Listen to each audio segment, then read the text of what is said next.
¿Te gustaría conocer qué es el acto administrativo, así como qué es el contrato administrativo, la concesión y los procedimientos administrativos? Bienvenido. Aquí en Docaba encontrarás educación jurídica que te puede interesar para saber un poco más, completamente gratis. Para ello, solo mira este video completo y suscríbete para nuevos temas.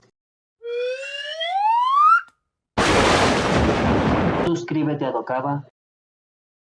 La teoría del derecho nos habla de la teoría de los actos jurídicos. Hay diversos fenómenos que producen consecuencias del derecho y que son importantes para nuestra materia de derecho administrativo. Sin embargo, aquí nos referiremos a los actos jurídicos, que es la declaración de la voluntad que produce efectos jurídicos directos, es decir, crea, modifica y extingue derechos y obligaciones, como los actos administrativos, los contratos administrativos y los reglamentos administrativos. Sin embargo, también hay que hacer una aclaración por lo que vea los actos de administración y los actos administrativos. Los actos de administración es donde el órgano administrador hace uso según sus circunstancias de instrumentos jurídicos adecuados para lograr los fines que persigue. Puede ser uso de reglamentos, instrucciones, circulares, órdenes de servicio, etc. Mientras que los actos administrativos es una declaración unilateral de la voluntad de un órgano administrativo que realiza en el ejercicio de su función administrativa que produce efectos jurídicos concretos en forma directa. La diferencia puede consistir en que el acto administrativo produce efectos hacia el exterior, es decir, fuera del ámbito de la administración pública, incidiendo en el ámbito jurídico del administrado o gobernado, es decir, de la población en general, mientras que los actos de administración tienen efectos dentro del órgano o dentro de la misma administración pública. Teniendo en cuenta lo anterior, hay que precisar que los términos de dicho concepto tenemos que existe una declaración de la voluntad, debido a que es indispensable que exista un propósito de una decisión. Es unilateral, debido a que no requiere el acuerdo del otro sujeto, pues se trata de la voluntad de una autoridad. Es concreta, ya que se refiere a cuestiones particulares, a diferencia de las normas o reglas que son generales. Procede de un órgano administrativo, debido a que se trata de actos que integran la función administrativa. Se hace producir efectos jurídicos, se realiza para crear, modificar o extinguir derechos y obligaciones. En cuanto a la clasificación de los actos administrativos, tenemos que existe un sinnúmero de tratadistas y cada uno realiza una aportación distinta, pero entre los diversos actos podemos clasificarlos en internos y externos, dependiendo si tiene efectos fuera o dentro de la administración. Luego tenemos la instrucción, resolución o ejecución, que es la fase del procedimiento administrativo. También los simples o complejos, dependiendo del número de órganos involucrados. También tenemos los reglados o discrecionales, dependiendo si hay normas o libre apreciación. Luego tenemos los que aumentan derechos de los particulares, como puede ser la concesión, la autorización, licencia, permiso, dispensa o la admisión. Y también tenemos aquellos que restringen los derechos de los particulares, como pueden ser las órdenes, los actos traslativos de derechos, las sanciones, etc. También tenemos otra clasificación que depende de lo que se hace constar, que pueden ser certificaciones, registros, notificaciones o publicaciones. Y también tenemos una clasificación de unipersonales o colegiados, que depende del número de personas que integran el órgano. Y finalmente tenemos singulares o particulares, que depende si va dirigido a una o varias personas. El acto administrativo está compuesto por una serie de elementos, de ahí la importancia de conocerlos. De acuerdo a sus características, los elementos del acto se agrupan en subjetivos, objetivos y formales. Los subjetivos se integra por el órgano administrativo que emite el acto en el ejercicio de su función para crear, modificar o extinguir derechos y obligaciones. Además, es importante que dicho órgano tenga a su vez los elementos de competencia y la voluntad, es decir, contar con la atribución por materia, grado, cuantía, territorio y tiempo. Igualmente, tener la intención consciente y deseada de producir efectos jurídicos. Por lo que ve al objeto, tenemos que es el motivo fin, materia del acto, es decir, es aquello sobre lo que se incide la declaración administrativa. Este objeto debe ser lícito, posible y determinado o determinable. El fin que se persigue debe ser el para qué se emite ese acto, que debe ser generalmente satisfacer el interés público. Finalmente, tenemos el elemento formal, debido a que el acto administrativo tiene que observar el procedimiento por escrito para su elaboración, su expresión por escrito y su comunicación a los interesados. En cuanto a la exteriorización del acto, tenemos que debe de constar por escrito, señalar la autoridad que lo emite, estar debidamente fundado y motivado, expresar el motivo u objeto, el propósito, igualmente ostentar las firmas del funcionario y el nombre de la persona a quien va dirigido.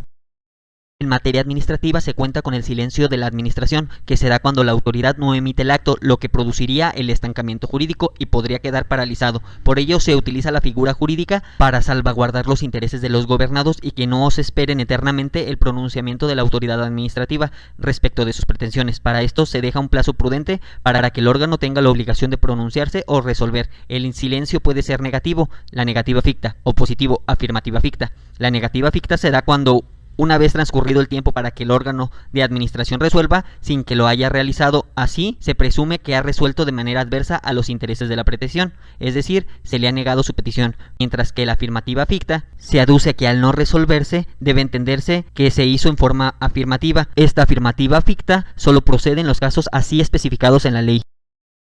El contrato es el acto jurídico por excelencia, por ello debemos analizar el contrato administrativo. Así tenemos que el contrato deriva de la palabra contratare, que significa reunir, lograr, concretar, lo que indica que es el acuerdo de dos o más personas que produce derechos y obligaciones. Ahora bien, el contrato administrativo es el acuerdo de voluntades entre la administración pública y un particular con el que se crean derechos y obligaciones para la satisfacción del interés público y que se encuentra sujeto al régimen del derecho público. De lo anterior tenemos que este contrato cuenta con las siguientes características o peculiaridades. Son celebrados por acuerdo de voluntades, una de las partes siempre es un órgano de la administración pública, su finalidad es satisfacer el interés público, su régimen jurídico es de derecho público, pese a que pueda contener un sinfín de cláusulas de derecho privado. El Estado, por sí solo, en su carácter de autoridad, no puede cumplir con la función de satisfacer el interés público, de ahí la necesidad de que tenga que ocupar bienes y servicios de particulares, y esto lo realiza a través de los contratos. Ahora bien, ante la duda de cuál es la diferencia entre los contratos administrativos y los civiles, tenemos los contratos administrativos son aquellos que tienen como finalidad la satisfacción y el logro del interés público. Finalmente, existe un procedimiento para la formación de los contratos administrativos, que es un requisito legal para la formación de la voluntad para poder seleccionar al contratante. Dicho procedimiento es obvio que se trata de materia administrativa, pudiendo optar por un sistema de libre elección donde el órgano señala a su libre discreción a su contratante, pero esto solo se da tratándose de cuantías menores, y el sistema de restricción en donde existe un procedimiento especial. Entre ellos encontramos la licitación pública, la privada, la licitación restringida, la contratación directa, el remate, la subasta. La concesión es un acto jurídico por el cual la administración pública otorga por tiempo determinado a un particular el derecho de prestar un servicio público o de usar, aprovechar o explotar bienes del Estado de acuerdo a las normas que lo regulan. Por lo que ve a sus bases constitucionales, tenemos que el artículo 27, párrafo séptimo, así como el 28, párrafo noveno, del que se desprenden dos tipos de concesiones, una para la prestación de servicios y otra para la explotación de uso y aprovechamiento de bienes de propiedad federal, además de que su otorgamiento se realiza de acuerdo a la ley en favor del interés público, asegurándose la eficiencia de la prestación de los servicios, evitando la concentración. Para todo esto se establecerá en la ley las excepciones y modalidades de otorgamiento. Una de las principales características de las concesiones es el derecho de reversión. En virtud de este derecho, los bienes que se destinaron a la explotación de la misma pasan a ser de propiedad del Estado al concluir la concesión sin contraprestación alguna al concesionario. Para que pueda aplicarse este derecho debe de encontrarse en la ley. Otra de las características de las concesiones es la forma en que se extinguen. Puede ser por revocación, es decir, el término anticipado que debe de estar fundado y motivado, la caducidad por una causa justificada colocada en la concesión, el rescate por causa de utilidad pública, este lleva indemnización, la renuncia, es decir, el concesionario ya no quiere continuar con ella, la quiebra del concesionario, la muerte del concesionario y la conclusión del plazo. El procedimiento implica una serie de actos que afectan la esfera jurídica de los particulares, es decir, el acto no puede ser producido de cualquier manera a la voluntad del órgano, sino en base al cauce legal determinado. Cabe señalar que el procedimiento administrativo no solo tiene como finalidad la emisión del acto administrativo, sino también se puede a través de él producir, formar o ejecutar la voluntad de la administración. Como principios tenemos el de legalidad, es decir, todo debe de estar ajustado a las normas, el principio de defensa o debido proceso, que conlleva el derecho de audiencia a ser oído y a la publicidad del procedimiento. Se cuenta también con el derecho a ofrecer pruebas, el principio de gratuidad, el principio de publicidad. De igual forma, como principios formales tenemos con el principio de oficialidad, que los órganos deben de impulsar el procedimiento y ordenar la práctica de diligencias. Tenemos también el principio de informalidad, es decir, la ausencia de formalismos que compliquen o retrasen el procedimiento. Tenemos también el principio de eficacia, que nos dice que para obtener los mejores efectos, por simplicidad, también se puede recurrir a la técnica, a la rapidez y a la economía procesal. También tenemos el principio de celeridad, que obliga a impulsar el proceso, suprimiendo trámites innecesarios. También tenemos el principio de buena fe, es decir, actuar sin artificios o artimañas. Y finalmente el principio indubio pro actione, que es decir, que significa que siempre se debe de interpretar de la forma más favorable al gobernado.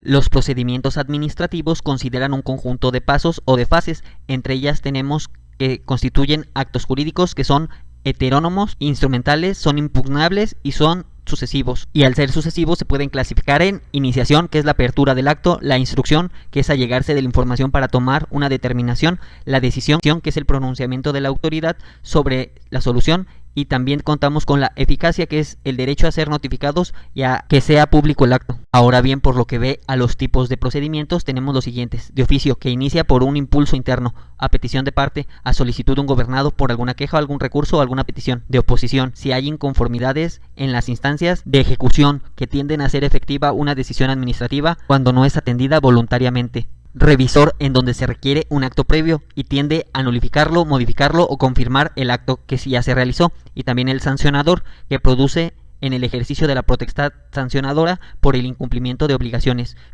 Como los actos que ponen fin al procedimiento, tenemos la resolución del mismo, el desistimiento, la renuncia del derecho, la declaración de caducidad, la imposibilidad material de continuarlo por causas sobrevenidas y el convenio entre las partes.